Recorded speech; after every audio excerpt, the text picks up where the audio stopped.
Greetings YouTube and welcome to episode 10 of the 4,000 question channel. As you can see, Mandarin has decided to join us. What kind of place was the city or town you grew up in? Manchester, New Hampshire is an old mill town, and at one time it had the longest contiguous building in the world. The building is no longer contiguous, partly because at one point there were slaughterhouses that had been infected with disease because they had poor hygienic conditions. They also at one time dumped offal directly into the river. Thankfully, the river is in far better shape than it used to be, and you can actually eat the fish out of the river now. At one time, you could not. We also at one time had the only main street that had two dead ends, and we had the widest main street, Elm Street, in the nation. What mementos of your early childhood do you have? Well, as I've said in another video, this chain is a memento of my childhood. It was given to me when I was a kid, one of a St. James medal attached to it because my first name is James. I have a couple of dolls from my early childhood, one of which is a Snoopy whose neck has been so well loved that his head flops to one side, and the other, which is a very questionable little black Sambo. Yes, it's a piece of actual black memorabilia, which is very tasteless. But my parents didn't really think of things like that because they came from an all-white town, and both of them were born, my father was born in 37 and my mother was born in 44. So yeah, a long time ago. When you got caught for doing something wrong as a child, do you blame someone else? Did you deny you did it, run and hide, or take responsibility? Well, as I've said in another of these episodes, I was raised by an abusive alcoholic, so I would get blamed for things that weren't my fault all the time. So I tended to just take the abuse. What from your childhood proved most valuable? Wow, that's a really complex question. So what did I learn from my childhood that proved the most valuable? You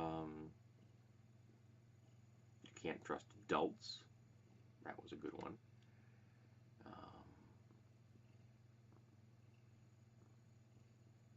You're pretty much on your own. That was a good one.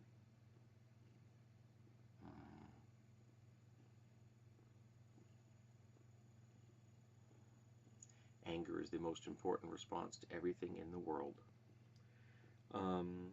When you were young, were you allowed to complain when the going got rough? Fuck no. What fads did you embrace while growing up? I think I had bell bottoms at one time. I got into Floyd in 7th grade, Pink Floyd in 7th grade. So I would have been 12, and that would have been 77, I think. I said 77, so not on the cusp of Pink Floyd, but they were still, a powerful musical force in 1977. So is that a fad? I'm not sure it's a fad. I'm still a Pink Floyd fan. I think they did some of the most important rock and roll that was ever created. My father was very cheap, so fads were not something that we hopped on to regularly at my household. And I didn't become a really great bargain hunter until well into my late 30s, or even early 40s. So I don't know. It's a good question.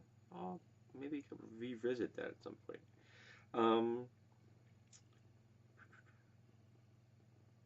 Oh, here we go. What were you most afraid of? That would be my father. Did you ever play hooky? After my father moved out skipping school, but just something I did regularly. His handwriting was so abysmal that no one could read it, so I was able to write notes and forge his signature quite easily. So I just took off whenever I felt like doing it and wrote myself notes, or I was late, and that was quite frequent too. So yeah, I got away with murder when it came to that kind of thing, because I could. Yeah, that's what, like I said, it was what it was. As a kid, I missed a chance to have healthy parents. What childhood or high school dreams are you now glad never came true? Well, I didn't commit suicide. So that's the end of episode 10. I apologize that some of these childhood episodes are so dark. Hopefully things will get a little brighter once we get out of the childhood zone, because, as I said, my childhood was not particularly pleasant. But, I'm going to do the whole darn thing, and we're going to have to forge ahead when it comes to these questions. I don't know how many more there are. How many pages is the kids section? Let's take a quick glance at that. Let's see. Oh, it doesn't tell me. It says, oh no, it does. It does say, okay, so childhood begins on 8 and ends, well, no, childhood in school, it begins on 8. Family and friends begins on 27. So we're not getting out of family zone until page 78, which is when we hit fun and sport. Fun should be interesting, and sport should be really humorous.